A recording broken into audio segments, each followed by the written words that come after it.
Meet Berries, the AI-powered scribe that writes your therapy notes for you. Secure and private with no recording stored and EMR ready with one click. Join over 8,000 clinicians, saving time and staying present in sessions. And right now, save $50 off your first month with code TherapyShow50. Berries, so you can focus on care, not notes. Welcome to the Therapy Show with Lisa Mustard, where continuing education meets convenience.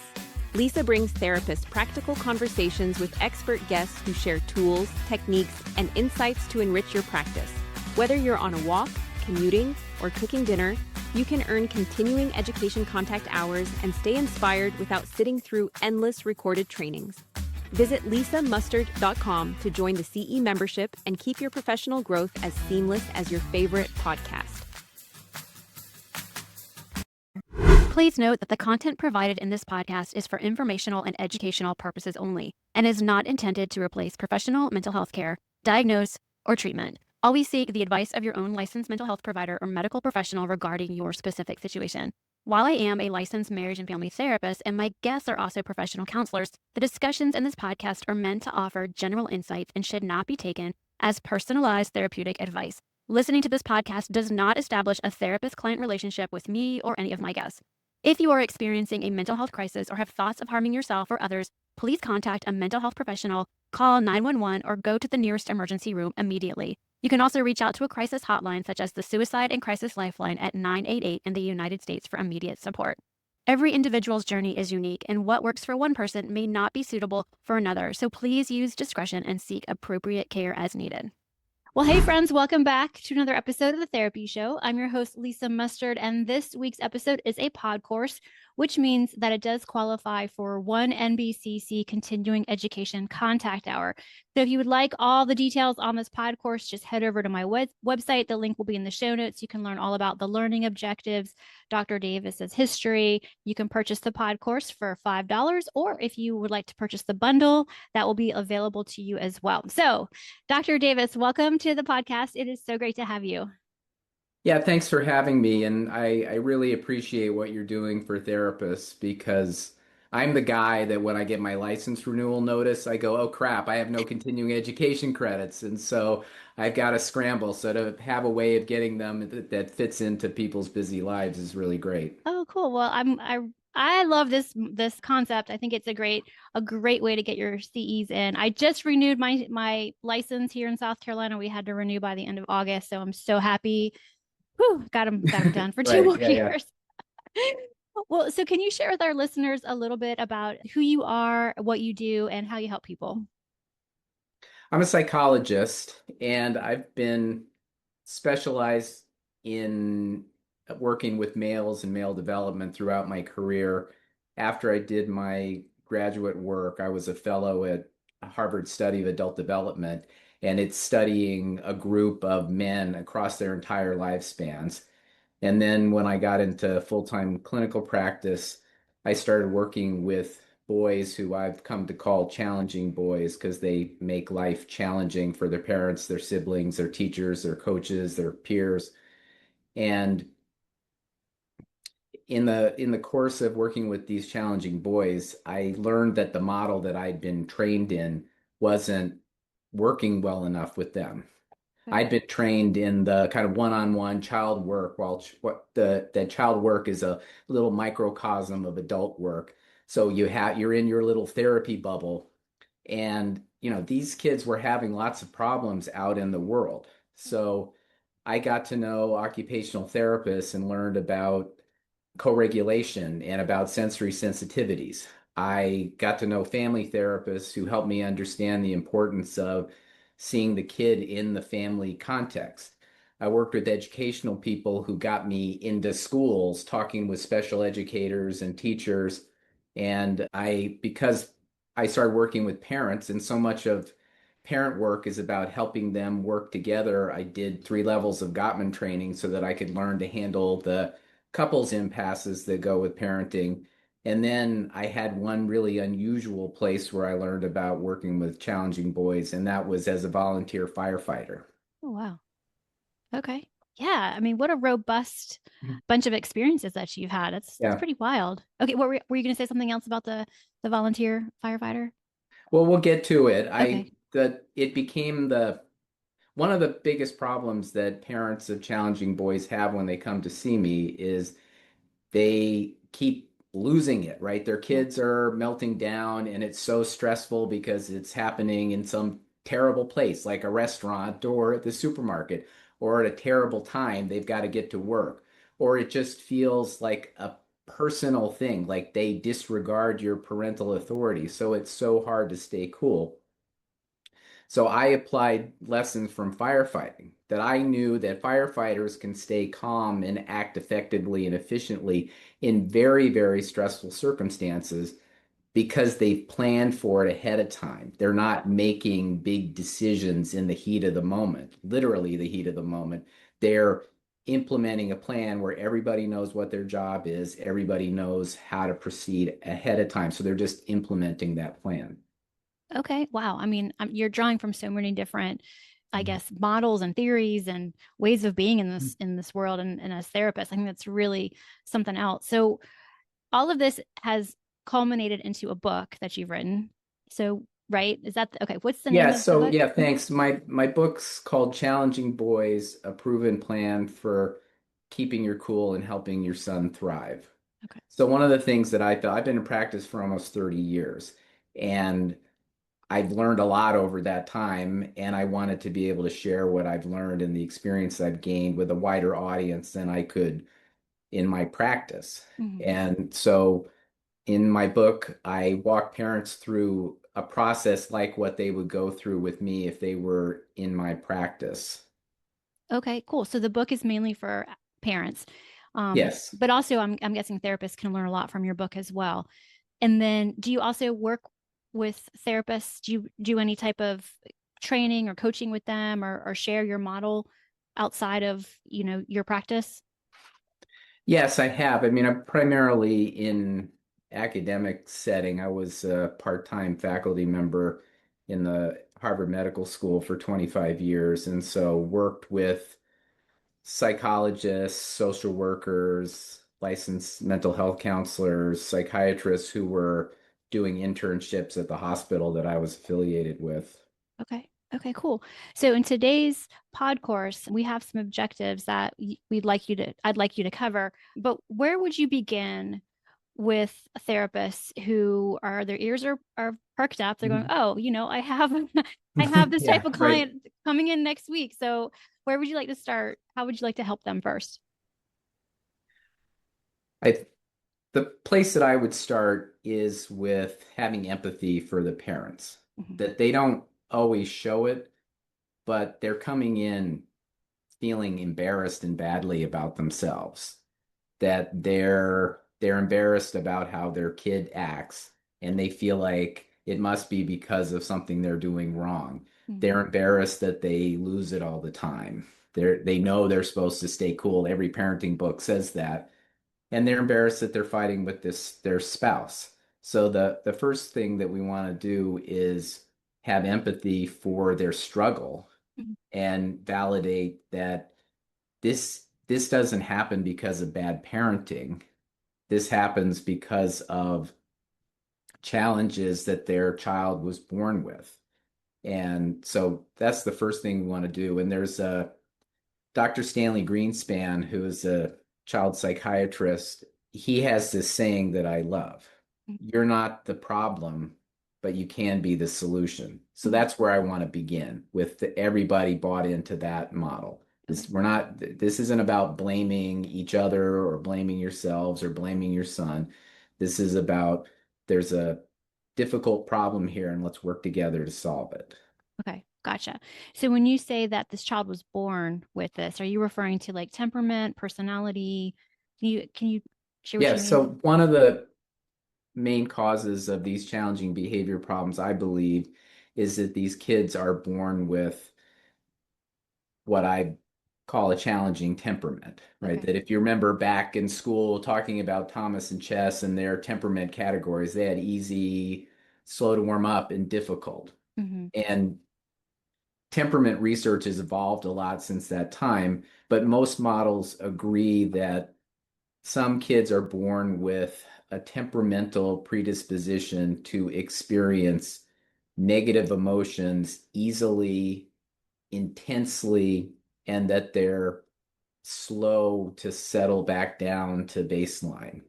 And so that's a big vulnerability that the child starts out life with. And when I take a history from parents, I often hear about an infant that was difficult to soothe, who had big difficulty sleeping, and I hear about a toddler that had epic meltdowns. So it's not something that just starts all of a sudden in elementary school when that's the typical time that a child first or parents first come to see me. Sure, that makes sense. And I just want to chime in. And do you have kids?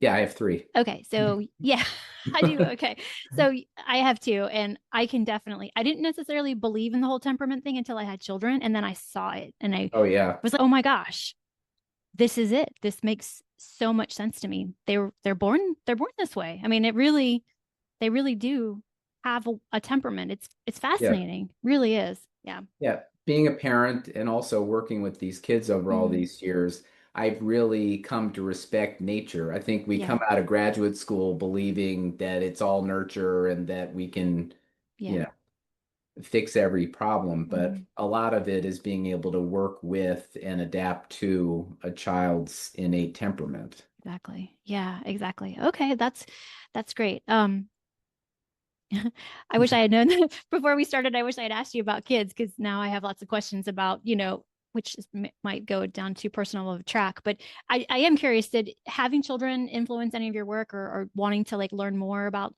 this topic?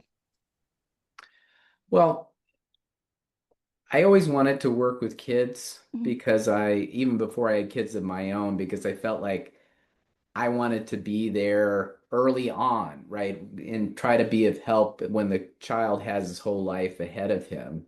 Yeah. And I think I'm not that different from a lot of therapists. I think I wish there'd been somebody like that to Yeah. help me when I was a kid and help me avoid some of the pain that I experienced later. I mean, being a father certainly shaped how I was able to connect with parents because I can relate to their struggles more. I know how hard it is and how stressful it can be in these challenging moments, and multiply that by 100 or 1,000, and that's where these parents of these challenging boys are. Right. And they're in our culture, we give parents way, way too much credit when things go well, and way, way too much blame when things don't go well.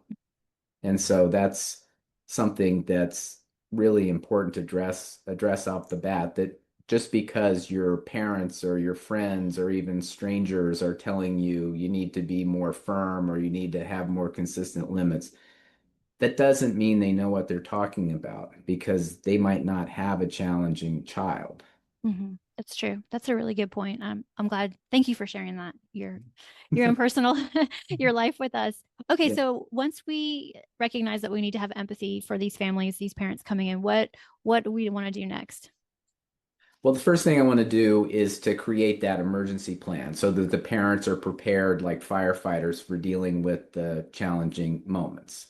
Okay. So that instead of being like most of us, it's hitting the fan and we're kind of winging it, to have a plan for the challenging moments that you just implement so that you're not trying to figure out what to do. And so you're less susceptible to being swept up in the drama of the moment. Okay.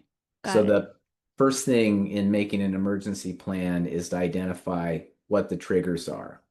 What are the circumstances that cause the child to become challenging? And the way that I do this, and this is a tool that therapists could easily use, is I have parents keep a log or a journal of the challenging moments. And then this becomes the data that we look through to figure out what brings these things about. Because most parents, before they do that, they feel like it could happen anytime. They just come out of the blue. So they've got to be on alert 24/7, which is exhausting. So once we start identifying what the triggers are, then parents can relax when they're not present. They want to be always ready, like firefighters are always ready, right? The trucks are backed up in their garage bays, they're fueled up. The firefighter's turnout gear is ready to be jumped into when there's an emergency called, but they're not on edge, right? They can laugh and have a good time when they're not on a call, and the parents are able immediately on identifying what the triggers are to be able to relax when they're not present. Okay. And also because they feel prepared for dealing with them when they arise. So, what are typical triggers? Hygiene can be a trigger. Brush your teeth. Homework is a common trigger. Get off screens is a common trigger. Doing chores.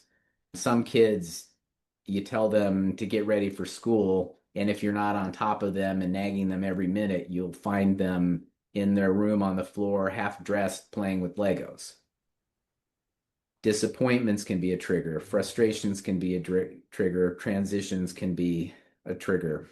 So we want to identify what are the circumstances that set off these episodes, and what sets a challenging boy apart from a typical child who might struggle a little bit or need some coaxing or encouragement or a firm limit in these situations is that when you try to get compliance from them using typical parenting tools, things just escalate. And there can be screaming and yelling and hitting. I, in my book, talk about a child that I call Josh. So he's 8 years old. And when his parents came to see me, they were completely worn out, exhausted, feeling like failures. And Josh would have these huge meltdowns where he would be crying and screaming. He'd run away. He would hit. One time it got so bad that he had one leg out of his second-story bedroom window and was threatening to jump out. Oh my gosh. Yeah. Yeah, so they can really be quite overwhelming circumstances. So Josh's mom, Andrea, was eager to dive into the idea of the parenting journal. Some people are a little bit reluctant because they don't want to go back and think about these terrible moments after they've passed.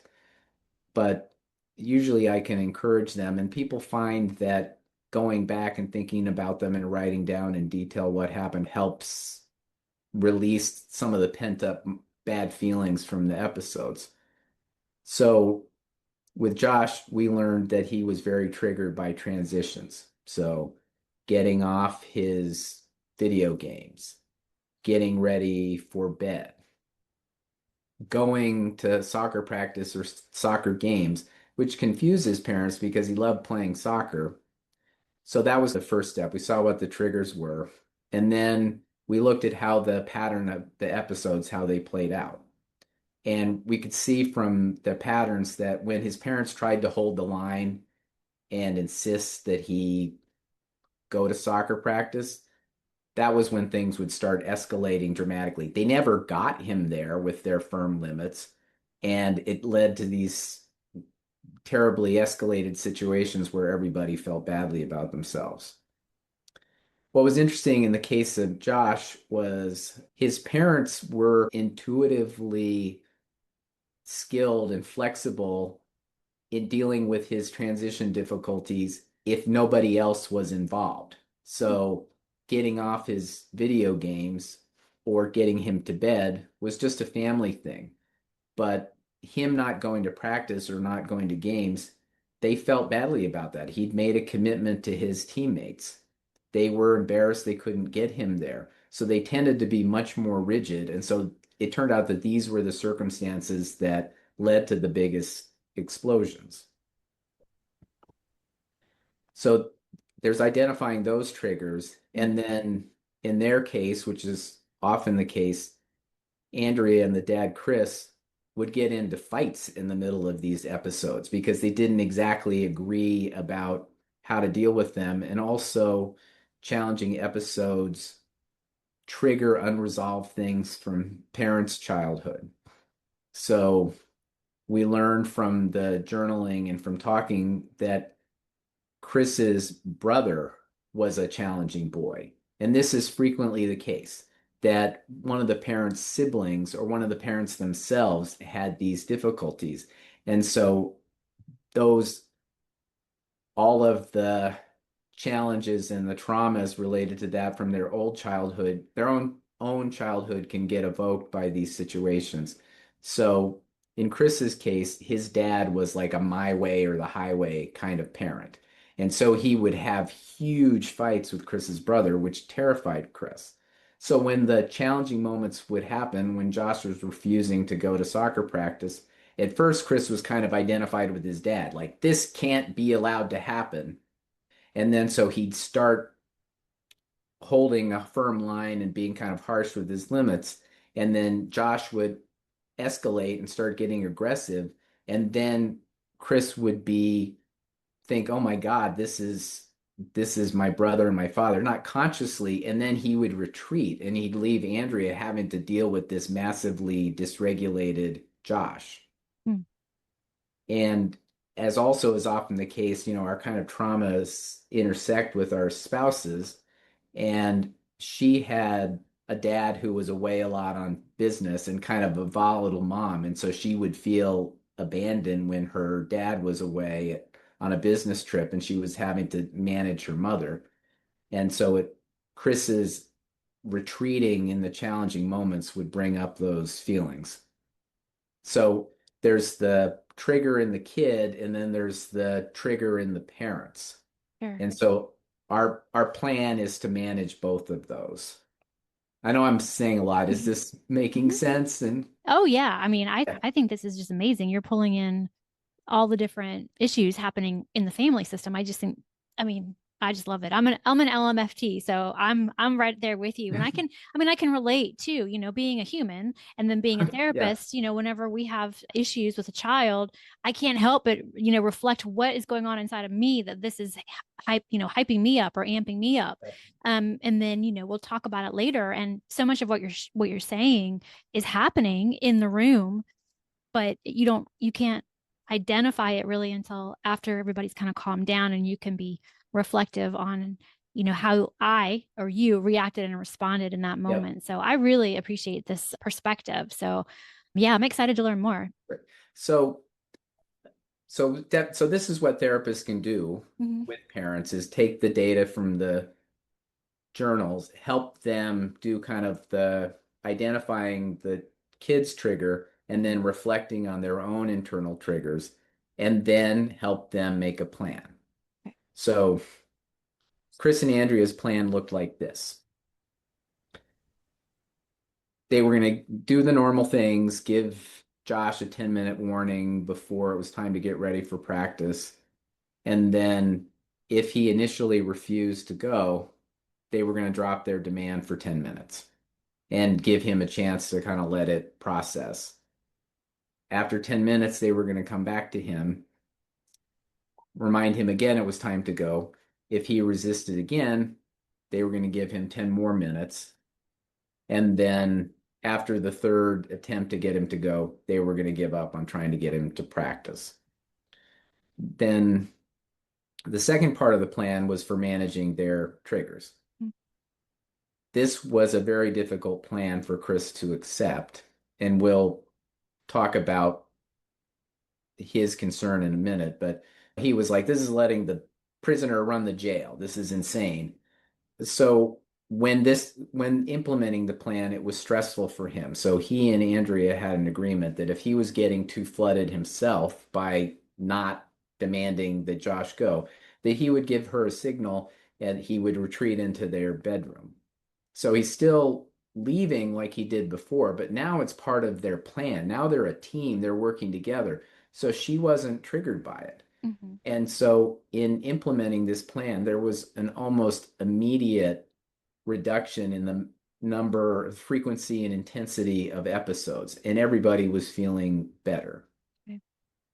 So now we need to come back to Chris's concerns because we're told don't negotiate with terrorists, right? And that this is just training Josh to manipulate his parents, training him that the way to get out of doing what he doesn't want to do is by having an explosion or misbehaving in some other way. Mhm. The thing is, Josh wanted to go to practice. He loved practice. It was a skill deficit that he had. So all of their efforts to force him to hold firm on their limits didn't get him to practice. They didn't teach him any skills. It just made a huge escalating fight that made everybody upset. And also, you know, challenging boys are human beings. They're not rats in Skinner boxes. So they're not learning one thing from a situation like this. They're not just learning I get out of doing things by having a meltdown. They also learn my parents care about how I feel. They don't want to put me through this massive fight. So that's part of addressing Chris's concern. And then the second part is that firefighters don't just deal with fires that are burning, they try to prevent them. And interesting you asked about my kids. My youngest, all of my kids are adults, but Mhm. my youngest kid is in college and she's an RA. And as part of her RA training, the fire department came to the college and they taught the RAs about how to identify fire hazards. So this is part of what the firefighters are doing to prevent future fires, not just fight a fire after it started. So another part of my approach to working with parents is we've got a plan for dealing with things when they're on fire, and then we're also going to make a prevention plan so that Josh or whoever the boy is that the therapists are working with can handle the things that trigger him without becoming challenging. Okay. Makes sense. That's good. So what you said you're gonna handle Chris's issues with not letting what did you say? The prisoner Yeah, running the the prisoner jail, yeah. running yeah. So So I do it in these two ways. One mhm, is explaining how Josh isn't just learning that he can get out of doing stuff by having a fit. mhm, And I don't think these kids are consciously thinking that anyway. They're dysregulated. That's sure. that's what's happening. But that he's learning other things. My parents care about me Mhm. and our relationship is important to them, right? Holding a firm line takes a toll on your relationship. And with a typical kid where you've got a really strong bond, that's not a problem. Sometimes you have to spend your relationship capital in ways that they might not agree with, but is in the service of their healthy development. But challenging behavior problems erode the trust and connection in the parent-child relationship. And so we don't want to unnecessarily erode it more. So that's one way of addressing Chris's concern. Mhm. And the other way is saying, this isn't a permanent solution. We're just trying to reduce these horrible circumstances now, Right. immediately, Right. before they harm your relationship more and give your relationship a chance to heal. But this is a temporary solution. That there's a Zen proverb about a man who had tender feet. So he decided he was going to cover the world with leather. So the emergency plan is covering the world with leather for the kid, right? He's not responsible for managing himself. The parents are responsible for managing him. But the end of the proverb is the man made sandals. He put strapped leather to the bottom of his feet so that it's always there between him and the sharp edges of the world. So the second part is this prevention plan. So I'm saying to Chris, it's not going to be like this forever. We're going to immediately start working on making sandals for Josh so that he doesn't melt down in response to ordinary demands or frustrations or transitions in life. Okay. Yeah, makes sense. Makes sense. Okay, so that's the emergency plan is just kind of diffusing the situation, making sure there's not this huge blow up of everybody's reactions and emotions, and then kind of Yeah, getting that under. Okay. right. Having Gotcha. an agreement between the parents of this is how we're going to handle it. And one thing I should say is that often, and I say this to parents, the first plan might not go well, right? The first plan is a place to start so we can learn. We can modify. We're going to, this is something that firefighters do. After you come home from the fire scene and you've packed all the hoses back on the trucks and cleaned everything up, you debrief the call and you learn the lessons that you can learn from it and learn from the mistakes that were made. And these plans are the same way. Okay. Makes sense. Okay. Great. So once you have the emergency plan, figured out and the parents are on board and they're coming back and they're reporting how it went down, do you then so the emergency plan is in like the first session, is that right, with them? Well, the first session might be giving them kind of a general roadmap of how I'm going to work with them with the Sure. emergency plan and the prevention plan. Okay. And it can be difficult to make an emergency plan in the first session because they haven't started their journal yet. I gotcha. And Okay. oftentimes they can't, because these are such triggering events, parents can have a very difficult time describing what happened. So you're trying to, as you're, using your therapist mind to understand this evolving Yeah. situation, you Sure. can say, okay, what was going on before? Right. And then what did he do? And what Right. did you say? And oftentimes they won't be able to answer because there's such upsetting circumstances that they've kind of blocked them out of their minds, or when we're traumatically activated, we're not really processing things very well. Sure. So in the first session, I'm kind of introducing the approach and trying to explain the utility of the parenting journal. Makes sense. Okay. And giving them some premises too, like helping them understand why firm limits haven't worked for them. Okay. And so as you get to know the family and they complete the journal, then the emergency plan comes together and then you get the feedback on how it went. And then you go into more of the prevention plan work. Right. I want to, maybe in the first session, I explain to them why this has happened, right? Mm-hmm. Okay, if they're not bad parents, does that mean their kid is a bad kid? No. Sure. Ross Greene, I don't know if you're familiar with his work, but he wrote this incredible book, The Explosive Child. And he has this saying that I love. I'm big on sayings. I'm repeating myself all the time with the little sayings that I've accumulated or developed over time. And he says, kids do well if they can. And what does that mean? And I actually heard the best explanation for what that means from a dog trainer. Mm-hmm. The dog trainer said, your dog does the best he can in the circumstances that you put him in with the skills that he has. Sure. And this is true of people. Mm-hmm. Oh, yeah.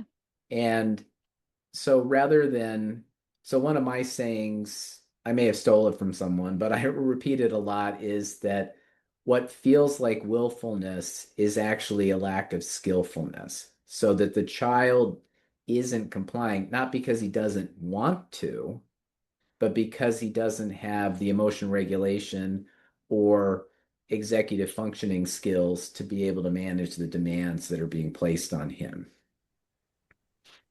Okay. So it's important for parents to understand that. And, in my nearly 30 years of practice, I have not met a single challenging boy who met criteria for oppositional defiant disorder and who wouldn't give anything to have friends, to do well at school, and have his parents be proud of him and love him. But oftentimes he's in situations where, to remember the dog trainer, he doesn't have the skills to be able to handle the circumstances that he's been placed in. So I want to help parents understand that this isn't personal and that their kid isn't a bad kid and that he's not a budding sociopath, which they often say.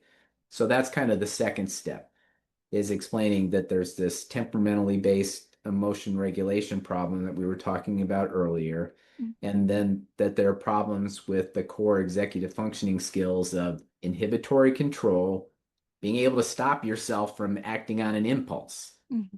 working memory, being able to pull to mind the lessons from the past or the consequences of your actions that you can imagine for the future to help you make a decision about how to act now. And then cognitive flexibility, being able to shift from what you're doing onto whatever the situation demands.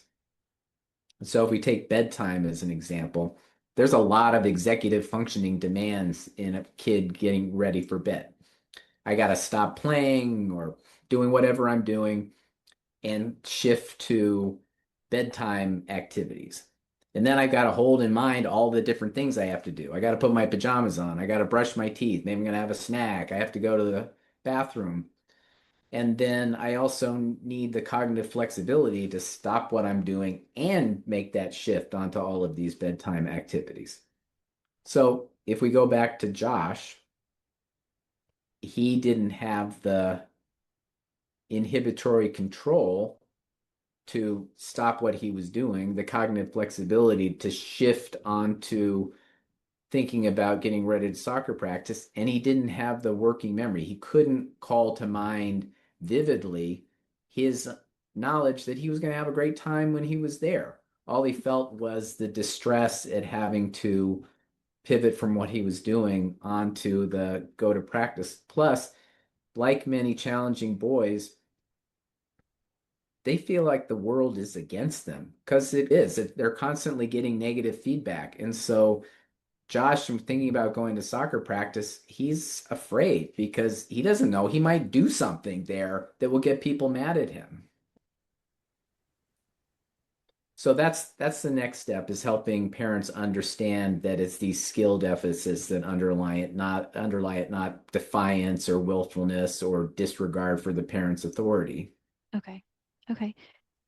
So are you helping the parents identify what the skill deficit is? Yes, Like, absolutely. okay, Sure. awesome. Mhm. Okay. So how would you share with therapists how they can identify what the skill deficit is that the child is missing? Well, I mean, on one level, which I think is the most important in the prevention plan, is there's a superficial. Josh is struggling in the get ready for soccer practice and go to soccer practice skills. If therapists want to take a deeper dive, they could learn more about executive functioning and then help parents see what particular executive skills underlie the challenge that the kid's having. Ross Green, who I mentioned earlier, he has a website where he has an inventory called the ALSUP, a set. I don't know. I can't remember what the letters stand for, but it's a structured interview that the therapist could go through with the parents, and it helped them identify specific challenges that the kid needs to work on. Okay. Do they really need to drill down to that type of skill, or do they just need to know, look, the child has problems just transitioning? Right. I don't think that I rarely get into the Okay. weeds of talking about the specific executive skills. Okay. What I do is I say to them, if there's one thing that we could change about your family life that would have the biggest positive impact, what would it be? Mm. So, in Josh's case, it would be to get him to practice without having a huge explosion. Okay. That makes sense. And that's You what they're know, experiencing yeah, for sure. and sometimes you also want creative solutions so that in addition to the problem with soccer practice, that Chris and Andrea felt like they were hostages in their house, that they couldn't get a babysitter because they were afraid no babysitter could handle him. And fortunately, they lived near a local college. And so they put an ad in the jobs listing at this college's in their email newsletter, and they found a young man who'd been a high school athlete who was up for coming over and playing soccer or basketball or all kinds of things with Josh. He had all kinds of energy. And he was also a big, strong kid. So they weren't worried that Josh was going to somehow overwhelm him. So that was also a way of helping ease the pressure on Chris and Andrea to create a way for them to be able to go out. Because one of my rules for parents is everyone has a right to a life. So if you have a challenging child, you can't let that kid's challenges and the time and resources you're going to devote to solving them deprive your other children or yourselves of having what you need in life. That just isn't good for anyone. So being able to come up with this solution of having the college kid babysitter help them get a break. Yeah. Yeah, that's a good idea. It's very creative. Um, okay. So what else did they do to help Josh with his not wanting to go to soccer? Well, so with parents, we have no training, right? Right. And we know we're supposed to discipline our kids, but we don't even know what the hell that means. Yeah. So I like the definition, which is in most of the parenting book, that discipline is teaching. But, back to my plan focus and the firefighting plan focus, teachers have plans. They have lesson plans. They know what they're trying to teach and how they're going to teach it. So I use this rubric to help parents think about discipline. And I say there's three basic tools of discipline. There's punishments, negative things we're going to do to the kid to reduce behaviors that we don't want, rewards, positive things we're going to do to encourage behaviors that we do want. And then the third bucket, I call it coaching, which Wayne Goldsmith is somebody who writes about coaching. I love his definition of coaching. He says it's inspiring growth and change through emotional connection. So these tools exist on a continuum. On one end, requiring no particular trust and connection in the parent-child relationship and no agreement on goals is punishment. It's an adversarial thing. I'm going to do something bad to you because you're doing something I don't like. And I don't particularly like punishment because it harms an already challenged parent-child relationship. It doesn't teach the child what to do, only what not to do. And for punishments to be effective, they need to be administered basically immediately. So then we move on the continuum to rewards. Rewards they don't require that you agree on goals. I'm going to give you something you want in exchange for you behaving in a way that I want. There needs to be some trust in that we believe that we're going to work together on this reward program. And sorry, I just lost my place. That's okay. Sorry. Oh, and they're win-win, right? Punishments are win-lose. Rewards programs are win-win. So it builds that trust and connection. And then finally, on the far end, with coaching, you need to 100% agree on what the goals are, and you need to have a lot of trust in your relationship to have that context for inspiring growth and change through that emotional connection. So, as parents, what we dream of is having a coaching relationship with our kid, right? We didn't dream of becoming great behaviorists who can set up perfect reward programs. And so a lot of parents kind of skip to that coaching approach because it's what they want to do, but they haven't met the conditions for it yet. So with Josh, there wasn't the agreement on goals. He didn't want to get to practice. And there wasn't the trust and connection to have a coaching approach. So they made a reward program. And without getting into the weeds of what it looked like, it was basically he would get 3 points if he went on time, 2 points for going 10 minutes late, and 1 point for going 20 minutes late. And then he could exchange his points for prizes in a prize store that Andrea put together. So this helped him get himself to practice more. And so they were gradually building his getting to practice skill using this reward program. And, for therapists, I went to a very behaviorally oriented graduate school. So a lot of this stuff was part of our curriculum. But for a therapist where it isn't, Alan Kasdan has written this book called The Kasdan Method for Working with the Defiant Child. It's amazing, and it's well worth the read. And if you want to do this kind of parent work and help parents develop these effective rewards programs, that's a great resource. Because most parents will say, I've tried rewards programs, they don't work. But it's usually because they haven't been set up properly, that the rewards are too hard to earn, or the behaviors are too challenging, or the parents have set it up in a way where they can't possibly keep up with tracking it because, it's too complicated and they're too busy. Sure. Okay. Gotcha. Yeah. So was Josh, was he successful? Was he able to get to practice? He got to practice more and more over time. Plus, we were talking about the sayings that I have. One of my sayings is, it's a tragedy when a child with a problem goes to feeling like a problem child. Mm. And so Josh had that. He felt like a problem child. He felt like he ruined the family. His sister was perfect. She was, went to school, did everything right, straight A student, winning awards. So he felt like he ruined the family.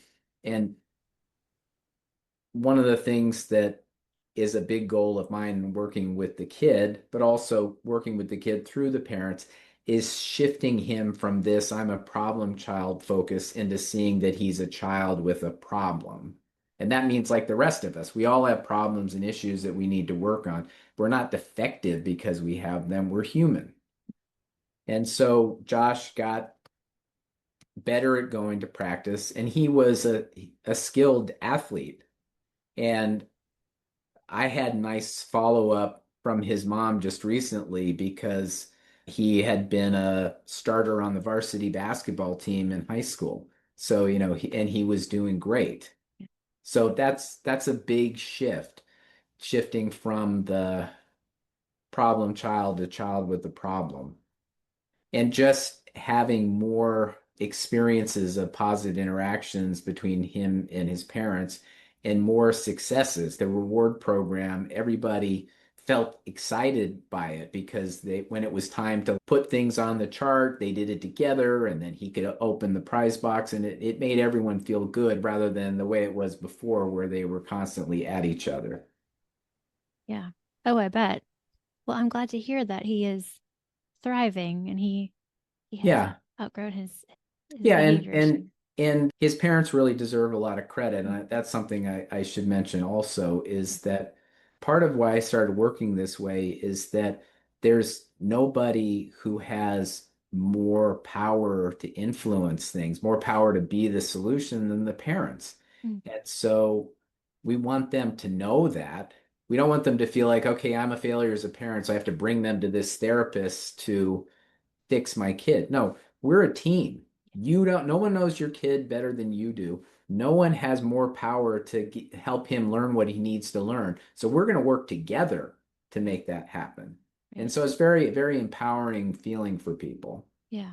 Oh, I And bet. his parents really stepped up. Yeah. And people, when they're shown what to do, and when they're helped to develop their confidence as parents because they know what to do because they have a plan, then they flourish too.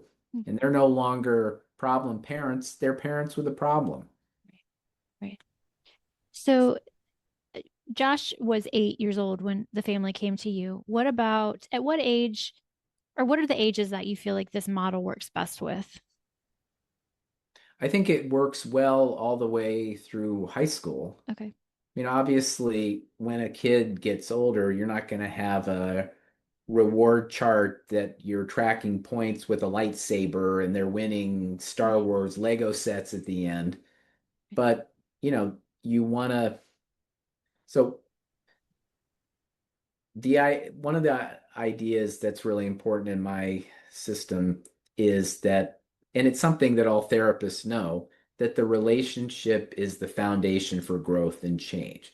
So a lot of the work that I'm doing with parents is helping them heal their relationship with their child. So that applies to a kid of any age. Okay. So are there certain things that you suggest that do help heal relationships? Like, how do you help? Because I mean, I could hear parents right now or therapists going, great. What do you suggest? Like, what are the Yeah. things?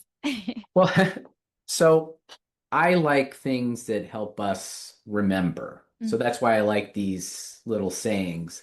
And one of the things that I've loved about the Gottman training is there is the magic ratio of 5 to 1 positive to negative interactions. So I don't believe in it literally. I mean, maybe sometimes it needs to be 20 to 1 and sometimes 2 to 1, but it just helps us go, we really need to prioritize being positive here.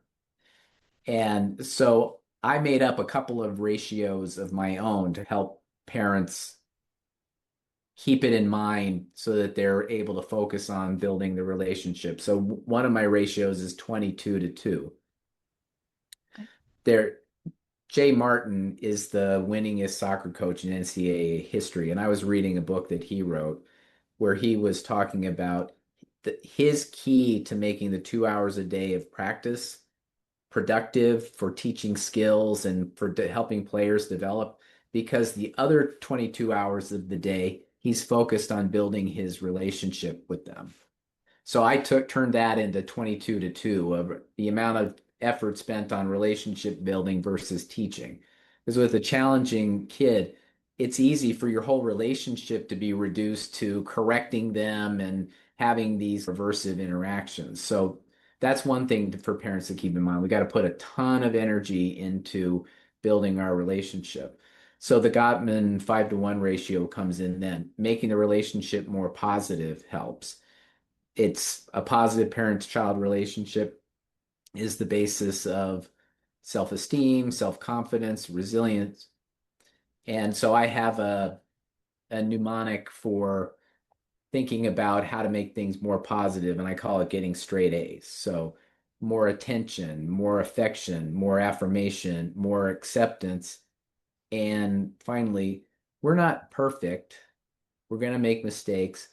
Our kids aren't expecting us to be perfect. So the fifth A is apologizing and making amends. So these are things, behaviors that parents can keep in mind in helping them make their relationship with their child more positive. And then the last one is a paradoxical one for parents, but one that we therapists understand very well, which is 9 to 1 validation to attempts to influence. So in therapy, we spend a lot of time with our patients helping them experience that we understand and accept where they're at and that how they feel makes sense given who they are, what their past has been.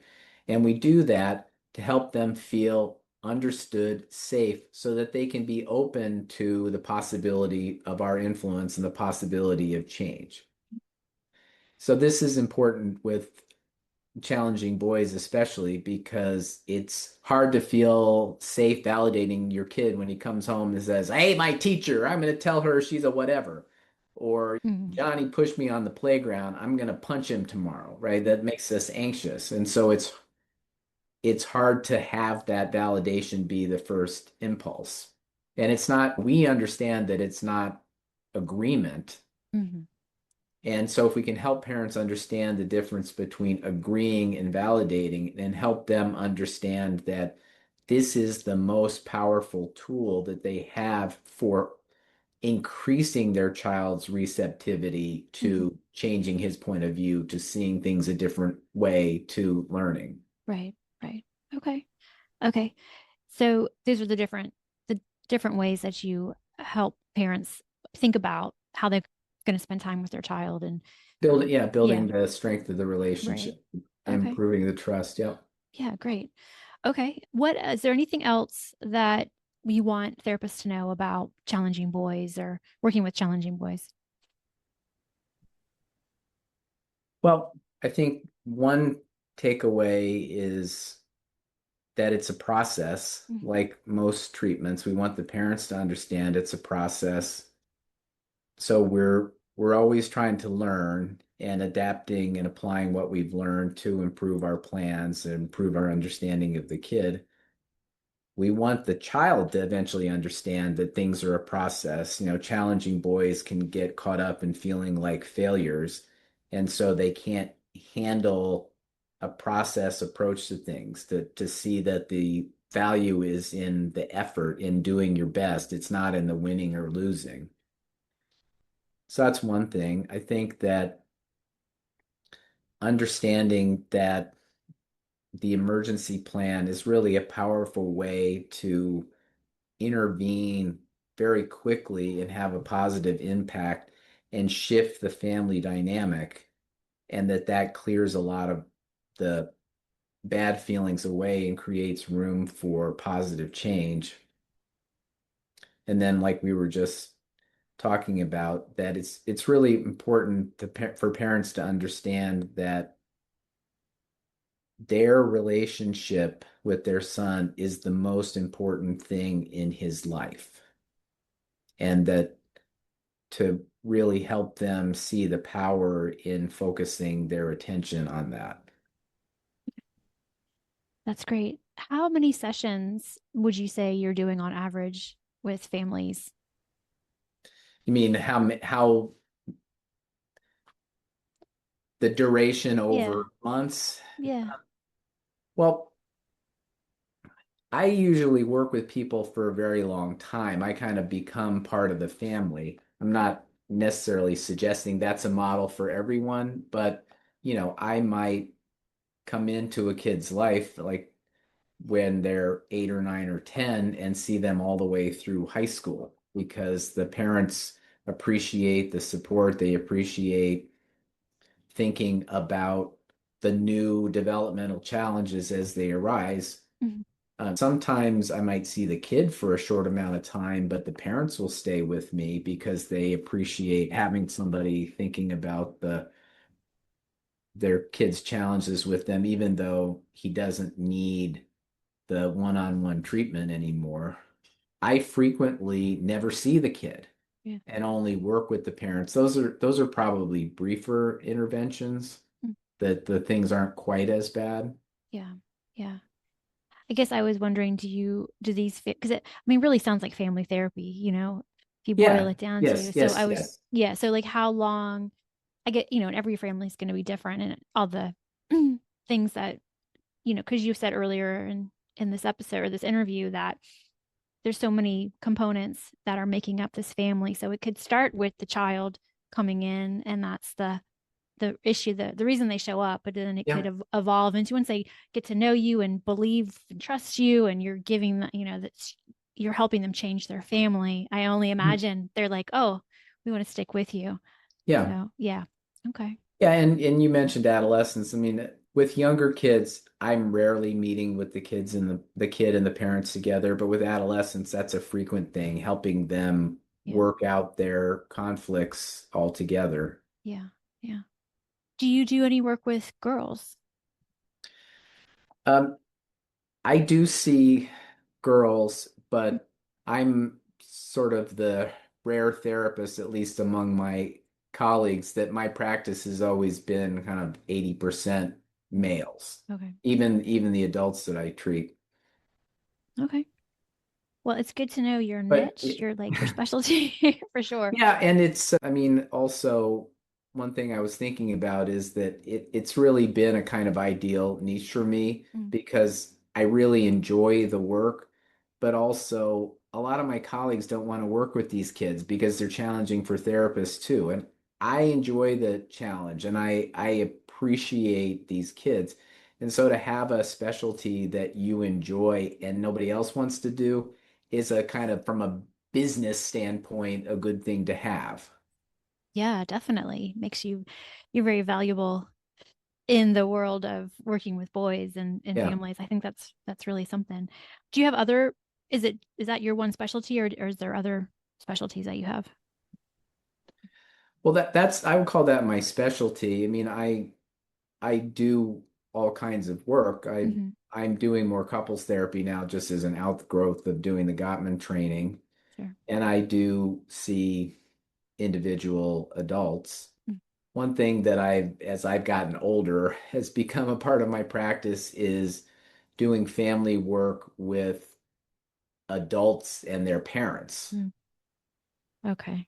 Yeah. I bet that seems like a growing area of work, Yeah. just Yeah. for a number of reasons. Yeah, that I can understand that and can see how that would be, you know, something that's kind of making waves right now in the Yeah, therapy right. world. Yeah, That for sure. Okay. So you are a psychologist, or are you part of PsyPact, I guess? Massachusetts, where I practice, is not a psych pact Oh, state. okay. So Just Massachusetts people you can work with. Okay, gotcha. Okay. Do you consult with families?